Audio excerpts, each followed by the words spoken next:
What's good, YouTube? It's your boy Kimmy Kage, and guys, after a very long 3-hour show of Monday Night Raw, I gotta say, WWE did a really good job to entertain me today. I was really not having it the past week because of course, what happened at the Rumble and all that. But yeah, today's Monday Night Raw was really good.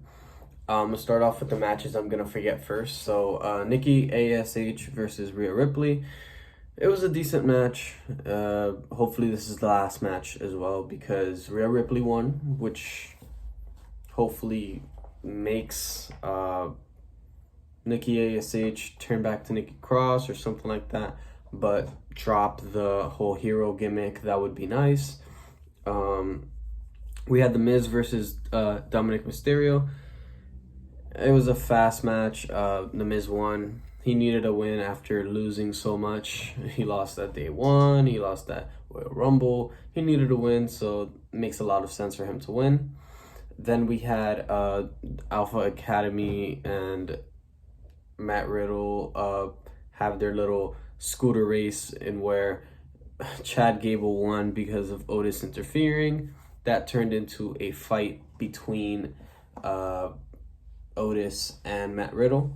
Before I get to that result, at the beginning of the day, at the beginning of the night, we had the almighty Bobby Lashley coming out to the ring to celebrate his win over Brock Lesnar. Brock Lesnar comes out in fighting gear, calls him a chicken shit, and says he wants his rematch. Bobby Lashley declines after a whole segment later. Adam Pearce does say that Bobby Lashley is going to have to, defend the championship in an Elimination Chamber, which makes no sense if Roman's not going to do it either, because, it would make no sense. But let's just hope that Roman is going to also defend his championship at the Elimination Chamber inside the Elimination. I mean, it would be so unfair, but I mean, I'm not, whatever. So there's going to be 5 people besides Bobby Lashley. Brock Lesnar was going to be one of them, which if Brock Lesnar wins, that means we're going to have Brock Lesnar versus Roman Reigns at WrestleMania, title for title. If he loses, then hopefully we get 2 matches, so that'll be great. So, we had a few qualifying matches, one of them being Matt Riddle versus Otis, and where Matt Riddle won after getting dominated most of the match, which I wish he could have just won, pretty fast. But it turned into a decent match, but by decent, I mean, he got obliterated until the end. So shout out to him, where he won. Then we had Seth Rollins just announced that he was in the match.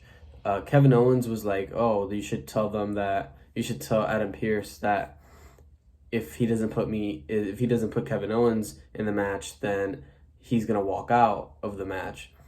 And where then Austin Theory comes out and they have a qualifying match. And surprisingly, I'm not surprised that they had a really good match because it was really good.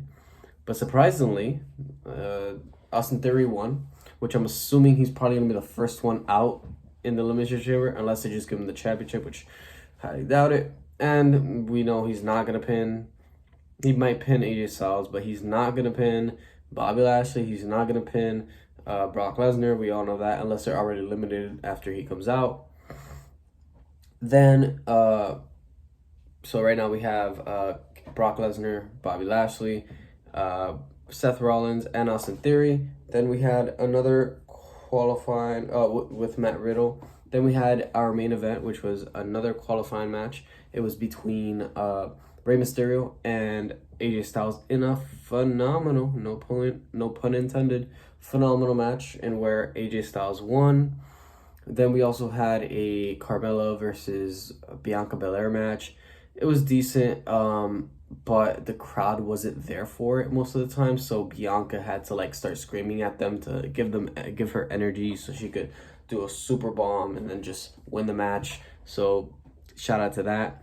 We had Angelo Dawkins versus Dolph Ziggler, and hometown kid finally won, because we know that if it's your hometown, you lose when it comes to WWE. But no, WWE actually let Angela Dawkins win, and the Cincinnati, Ohio people blew up in smoke and were so happy. So shout out to that. After all that, we had Ronda Rousey returning. She comes out and says, "Oh well, I'm not gonna tell you who should I pick." She's weighing her options, but she ultimately doesn't give an answer.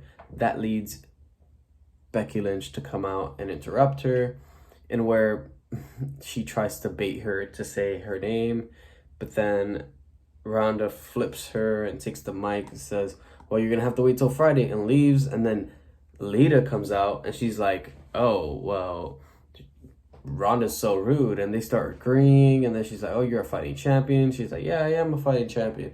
And then she was like, "How about me in your elimination chamber?" And then Becky was like, "No." And then she started provoking her, and when Becky said yes, her face after she said yes was like, "God damn it, did I just say yes to fight Lita at elimination chamber?" Remember, elimination chamber is at Saudi Arabia, which means that they're not going to be wearing good attire. They're just going to be wearing a whole shirt. So shout out to that. But yeah, that was the show. Entertaining show. The worst match was Angela Dawkins and Dolph Ziggler. From the men's side, the women's side, it was obviously the worst one because the crowd wasn't into it. At least the Angela Dawkins match had the crowd into it. But yeah, that was the review. With that being said, thank you guys so much for watching today's video. Make sure you guys subscribe to the channel for more videos like this. Make sure you guys like the video. It helps me out a whole ton. With that being said, they call me the king. Thank you guys so much for watching. I got you guys Friday. Peace.